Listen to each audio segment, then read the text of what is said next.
What's going on, guys? It's Troydan here, and today we've got NBA teammates who hated each other. Oh, I can think of some of these.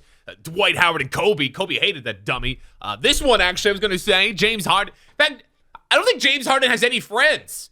I think that guy is friendly. I haven't seen this. Link in the description below. Make sure you sub to this channel 30 times. Let's go. It's hard to be friends with all your coworkers in any type of job, and it's especially hard in the NBA. Shaq and Kobe, yeah, teammates maybe. fight for playing time, number of shots, and millions of dollars. Here are the most famous cases of NBA teammates. Wait, who got hating beef with each other. LaMelo? Someone got beef with Charles LaMelo, Barkley Paul? and Scotty Pippen. Charles Barkley gave up a fat chunk of his salary for the Rockets to be able to sign Sorry, fat. I don't know what it is. Scotty Pippen in 1999 in an attempt to finally win an elusive NBA title. All he got in return was Pippen calling him fat. The Rockets had great expectations with Pippen, but his chemistry with Barkley on and off the floor was not up to par. Scotty wanted to be the top dog on their team because he won 6 championships, and Sir Charles wasn't too happy about that, so they often clashed. As a result, the Rockets got bounced out of the playoffs in the first round, and Barkley called out Scotty for an underwhelming performance because Scotty took the most shots, but shot just 33% for the whole series. Pippen called Barkley fat and fake tough, among other things, and their relationship was heading towards an ugly divorce. Was he as wrong? Scotty requested a trade and moved to Portland. David Robinson and Dennis Interesting. Rodman. After he became a 2-time champion and a 2-time Defensive Player of the Year with the Pistons, Dennis Rodman fell into a depression and tried to commit suicide. Due to his fragile mental health, he and the team believed he needed a change of scenery, so they sent him to San Antonio. There, Rodman started to act out and slowly started to transform into the maniacal party animal that he is famous for now. Tattoos, dyed hair, piercings, drinking, and women became Yo, was his Little Johnson out? Sorry, I don't new know. I never norm for saw the that Worm, before. which didn't sit too well with David Robinson, Big who had an Johnson. Army background, a neat haircut, no tats, and was living and behaving like a model athlete. The two Admiral. stars couldn't be more different, and they never liked each other. Dennis thought that Robinson was too soft, while David couldn't stand Rodman being late for practice and not talking to anybody for months, which was destructive for team chemistry. Nikola Mirotic and Bobby Portis. Wait, what? I didn't know about this one. Bobby Portis got an enemy? Who is Bobby Portis, dude?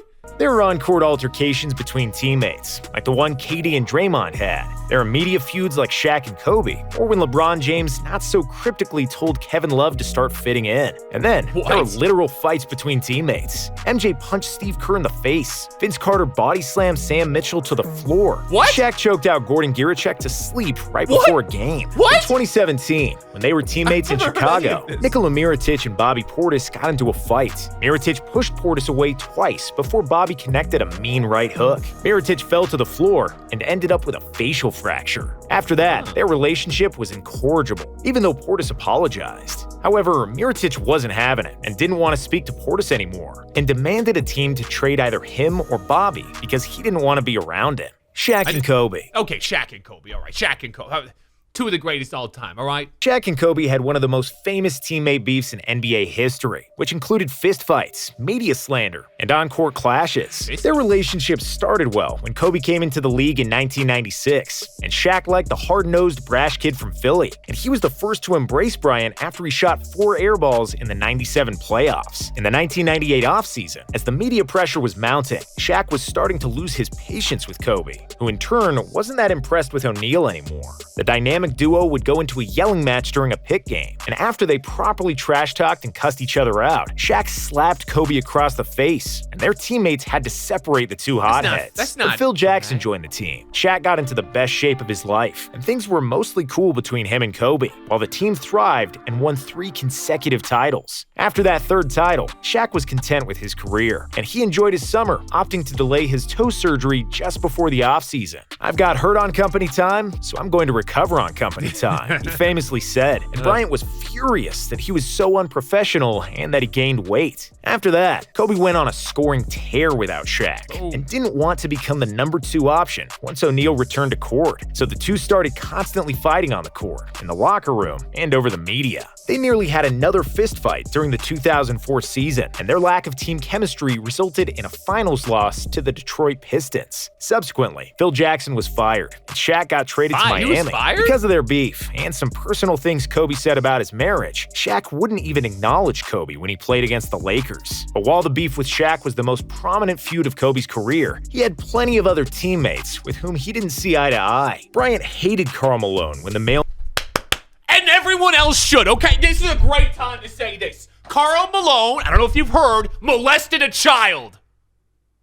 Everyone should hate him. And NBA, stop brandishing this dumbass. man joined the Lakers in 2004 after Malone made advances towards Kobe's wife, Vanessa. After Shaq left, Kobe this is when I was started stuck with a hating. mediocre team, I didn't even know headlined about by this the stuff. legendary Smush Parker, whose basketball career is famous only because of his beef with Kobe. Bryant berated Smush at every chance he could, and they both trash-talked each other in the media long after Parker's 2-year stint with the Lakers was over. And then, of course, is Dwight Howard. Kobe never liked Howard from the start of his career with the Lakers, and neither did Steve Nash, Thank who also you. clashed with Dwight often. Neither did Kobe me! Neither did me! Called Dwight soft when they had an altercation on the court and said What's he soft? started appreciating Shaq more after his tenure with Howard.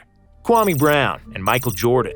Michael Jordan famously drafted Kwame Brown with the first overall pick in the 2001 NBA draft, and then he unretired and became Brown's teammate. The rookie and the icon got on well at first, but when the training camp started, they played one-on-one, and Kwame dared to talk a little trash to MJ. That didn't end well, and Jordan completely flipped the script, transforming from a supportive big brother into a mean old man. That old man also wiped the floor with the rookie, and from that moment on, Jordan started mocking and humiliating Brown in front of his teammates and the media. Yo, I would pay thousands of dollars to watch Michael Jordan just in his, like, was he 40? 40-year-old Michael Jordan beating up rookie Kwame Brown. I'd love to see that matchup. He was trying to break him down in order for him to grow stronger, but Kwame's confidence was gone, and he never really gained it back. Ray Allen and Rajon Rondo. Rajon Rondo and Ray Allen's relationship started fantastically. Ray was a mentor to young Rondo, and the team won the championship in their first year together. The two would stay teammates until 2012, when Ray took his talents to South Beach, after which KG, Pierce, and Rondo all hated him. But for Rondo, the hate started while Ray was still rocking Celtics green, and it was a pure basketball dispute. As Rondo's game evolved and he became an all-star, he was much more ball dominant, and Ray was reduced to a catch-and-shoot role. He also didn't like Rondo's newfound arrogance, and the two had a rocky relationship until Allen left the team. Jimmy Butler and Andrew Wiggins. Rondo By his own admission, Jimmy Butler is not easy to deal with. Just like Kobe or MJ, Butler believes in hard work and giving 110% in practice, and he's disgusted with players who don't share the same beliefs. After he led the young Timberwolves to their first playoff berth in 14 years in 2018, Jimmy Butler grew unhappy with Karl Anthony Towns, and especially Andrew Wiggins. Their professionalism and playing style rubbed Butler the wrong way, and he wasn't quiet about it. Butler called Towns and Wiggins soft, and constantly trash-talked them in practice until his trade request was finally granted. D'Angelo Russell and Nick Young. Wait, well, yeah, these guys, for one second, like, why do these guys hate each other? Oh, yeah, it's all coming back to me. Hey, look, it's Roy Hibbert.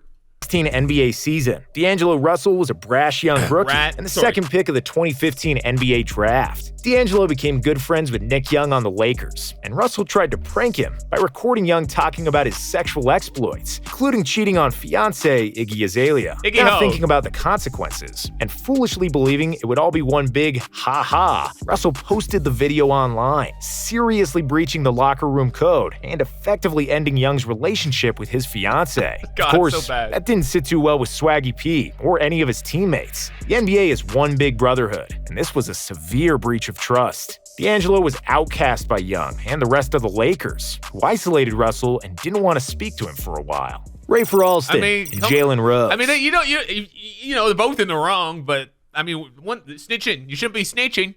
I love Jalen Rose as a man, but he's a terrible teammate. Those were the words of Rafer Alston during an interview in 2021, referring to the one season he spent with Jalen on the Toronto Raptors. Alston, also known as Skip to My Lou, was a talented point guard who played the best ball of his career with the Raptors, while Rose was on the back end of his career, and their career goals were somewhat different. Alston explained that Rose was extremely selfish, and that he only cared about his numbers, and that he wouldn't play hard on defense if Alston didn't pass him the ball enough. Skip got so mad at Rose during one game against Charlotte that he deliberately didn't pass him the ball the entire game and openly admitted it was due to Jalen's bad habits during the season. The two got into an argument and never liked each other, even though Alston praised Rose's attitude and character off the court. After Alston's interview, Jalen Rose admitted that Skip was absolutely right and that he was just trying to milk another contract for himself by scoring a bunch of points. Larry Johnson and Alonzo Mourning.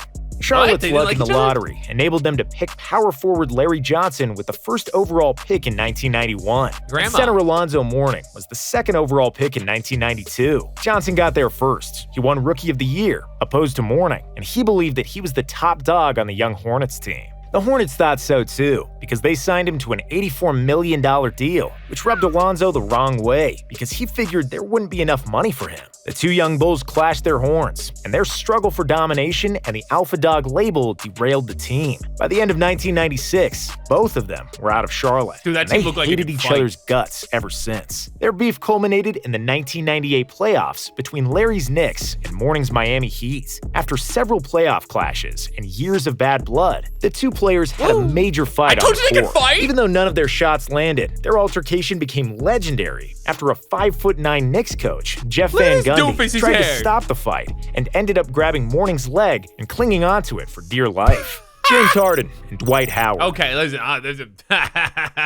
Wait, what? Wait, James didn't like Dwight? I didn't know that. I mean, okay, listen, everyone hates Dwight Howard, and James doesn't get along with teammates either, so this makes total sense. Dwight Howard had left a bad taste in everyone's mouth when he left Orlando to go to Los Angeles. And it was the same when he left LA to sign with the Rockets. However, old habits die hard, and in Houston, Dwight was still demanding touches in the post despite not being an elite post player, and was still goofing around in the locker room while nobody found his antics funny. "Houston, we got a problem," James Harden said. The Beard couldn't stand Dwight anymore, and by the end of Howard's stint in Texas, he and Harden were not on speaking terms. A similar thing happened with Harden and Chris Paul, who also weren't speaking in their second year together, and Harden used his influence to trade CP3 out of Houston as well. Oh, it's over. I didn't know. I just assumed no one likes Dwight, so I guess that one makes sense. I knew about James and Chris Paul, James Harden and Chris Paul. Definitely remember that one. That was pretty recent, but yeah, teammates who hated each other. I mean, there's probably some other ones we don't know about. I like to hide my hate and keep it down and press it real deep until it explodes and I throw an apple at them. Guys, if you got a video you'd like for me to want to react to, you can tweet me at Troydan under the hashtag TroydanReacts. Thank you for watching, and kids, don't fight.